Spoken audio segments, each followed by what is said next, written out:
শুভ সন্ধ্যা বন্ধুরা, কেমন আছো তোমরা সবাই? আশা করছি গরমে সবাই ভালো আছো।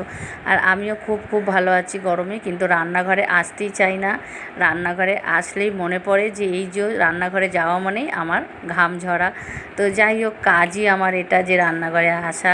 আর যারা যারা রান্নাঘরের কাজ করছো, রান্নাবান্না, তারা তো জানোই রান্না করতে গেলে কতটা কষ্ট হয়। আর ঘরে সন্ধ্যা দিয়ে চলে আসলাম চা বানাতে। চা বানিয়ে নিয়েছি, আর এদিকে দেখো মানে চা বসিয়ে দিয়েছি, আর এদিকে ছেলের জন্য কর্নফ্লেক্সটা বানিয়ে নিলাম। আর এদিকে দেখো কথা বলতে বলতে এদিকে চাও ফুটে গেল। আর একজন বাড়িতে এসছে, তার জন্য আজকে চা বানিয়ে ফেললাম, মায়ের জন্য, আমার জন্য আর ওনার জন্য।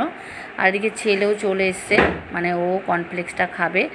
আর তাই একটু ভাবলাম তোমাদের কাছে একটু সন্ধ্যার ভিডিওটা শেয়ার করি, কারণ মাঝে মাঝেই ভিডিও দিচ্ছি এরকম, কারণ ডেলি ভিডিও আমি একদমই পারছি না দিতে, গরমের ভেতরে ভালোই লাগছে না।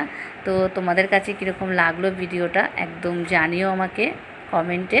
আর দেখো কথা বলতে বলতে এদিকে চা হয়ে গেছে আর রেডি করে নিলাম। তো চলো তোমরা ভালো থাকো, আবার দেখা হবে।